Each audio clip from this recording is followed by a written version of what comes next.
నిన్న శ్రీరామనవమి సందర్భంగా జగన్మోహన్ రెడ్డి సడన్గా హిందూ ధర్మ పరిరక్షకుడు అయిపోయింది. నాకు అసలు ఎలాగో అర్థం కాల. మొట్టమొదట ఒక పోస్ట్ వేసాడు, శుభాకాంక్షలు తెలుపుతూ, శ్రీరామనవమి శుభాకాంక్షలు అని తెలుపుతూ ఒక పోస్ట్ వేసాడు. ఆ పోస్ట్ కింద చాలామంది కొన్ని కామెంట్లు పెట్టారు. ఇంట్లో ఏమైనా గుడి సెట్ ఏమైనా ప్లాన్ చేసావా అని చెప్పేసి. అంటే జనరల్గా జగన్మోహన్ రెడ్డి గత 5 ఏళ్ళు అంటే 2019 నుంచి 2024 వరకు ఏ పండగ వచ్చినా, హిందువులకు సంబంధించి ఏ పండగ వచ్చినా సరే, శ్రీరామనవమి కావచ్చు, ఇంకోటి కావచ్చు, ఒక గుడి సెట్ లాంటిది ఇంట్లో వేసుకొని తన భజన బృందాన్ని అక్కడికి తీసుకొచ్చి, అక్కడ కొంతమంది వ్యక్తుల చేత ఆర్టిస్టులు ఉంటారు కదా, లైక్ స్టేజ్ సింగర్లు అంటాం కదా, అలాంటి వ్యక్తుల్ని తీసుకొచ్చి అతడు సినిమాలోని టైటిల్ సాంగ్ ఉంది కదా, ఆ సాంగ్ పాడించేసుకునేవాడు. అలాంటి సాంగ్లు చాలా ఉన్నాయి, అలాంటి భజన కార్యక్రమాలు చాలా ఉన్నాయి. గత 5 ఏళ్ళు అదే చేశాడు.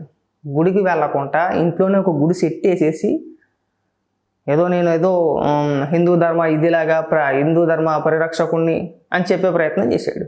ఎవరో నమ్మలేదు కదా. అక్కడ దాకా వద్దు, తిరుపతి వెళ్ళి ఎప్పుడైనా డిక్లరేషన్ మీద సంతకం పెట్టాడా? ఎందుకు పెట్టలేదు అని అడిగితే కొడాలి నాని చేత బుద్ధి తెట్టించాడు కదా. అప్పుడే కదా స్టార్ట్ అయింది. నీ అమ్మ మొగుడుదా అనే పదం అప్పుడు స్టార్ట్ చేసిందే, ఆ సందర్భంలో మొదలెట్టిందే. అది పక్కన పెట్టేసేయండి, డిక్లరేషన్ సంగతి పక్కన పెట్టేస్తే, స్వామివారికి పట్టు వస్త్రాలు సమర్పించేటప్పుడు ఎప్పుడైనా సరే సతీ సమేతంగా, అంటే తన భార్య జగన్మోహన్ రెడ్డి ఇద్దరూ కలిసి వెళ్ళి ఏ రోజైనా సరే పట్టు వస్త్రాలు సమర్పించారా? లేదుగా.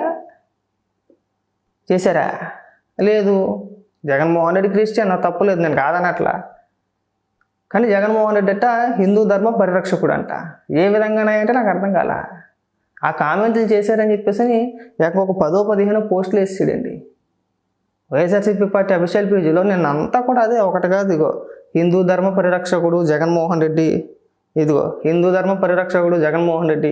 కింద కామెంట్లోనేమో అమరాబూతులు మామూలుగా తిట్టట్లా. అసలు ఏ విధంగా నువ్వు హిందూ ధర్మ పరిరక్షకుడు అయ్యేవయ్యా? నువ్వు మా హిందూ మతాన్ని నమ్మవు, సరే నీది వేరే, అది మాకు సంబంధం లేదు. ఏ రోజు కూడా మా హిందూ మతాన్ని, మా హిందువుల్ని గౌరవించలేదు. నువ్వు ఏ విధంగా హిందూ మత పరిరక్షకుడు అయిపోతుంటే దానికి సమాధానం లేదు. సిగ్గు తెలిసారు మొత్తానికి.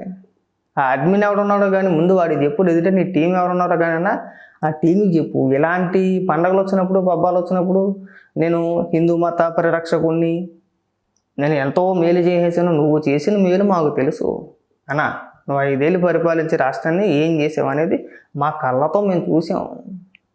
ఎందుకు ఊరికే ఇప్పుడు ఏదైనా ఇష్యూ జరిగింది అనుకోండి, అంతసేపు మతాల మధ్యన, ప్రాంతాల మధ్యన, వీటి మధ్యన చిచ్చు పెట్టే విధంగా మనం ఎందుకు ప్రయత్నించాలి అని అడుగుతున్నా. మొన్నటి వరకు మన బెటాలియన్ చేత ఏం జరిగిందో మనం చూసాం.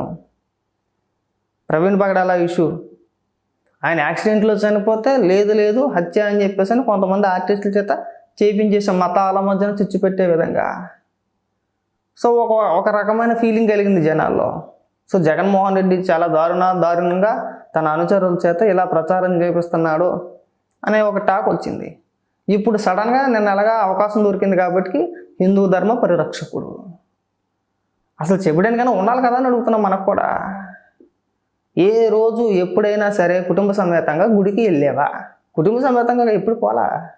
ఏదో నామకే వస్తు వెళ్ళాలి కాబట్టి, తప్పదు కాబట్టి, ముఖ్యమంత్రి హోదాలో ఉన్నాం కాబట్టి, మనకు ఓట్లు పడాలి కాబట్టి, మనం జనాల్ని నమ్మించాలి కాబట్టి, ఏదో తూతు మంత్రంగా వెళ్ళి ఏకనిరంజన్, అది కూడా స్వామివారికి పట్టు వస్త్రాలు సమర్పించేసి వచ్చాడు. అసలు చరిత్రలో ఎప్పుడూ లేదు. స్వామివారికి ఎప్పుడు ఏ ముఖ్యమంత్రి అయినా సరే పట్టు వస్త్రాలు సింగిల్గా సమర్పించారండి ఏకగ్గాలాగా. బహుశా రాజశేఖర రెడ్డి కూడా అలాగే చేసినట్టున్నాడు. మీరు పైగా హిందూ ధర్మ పరిరక్షకులు.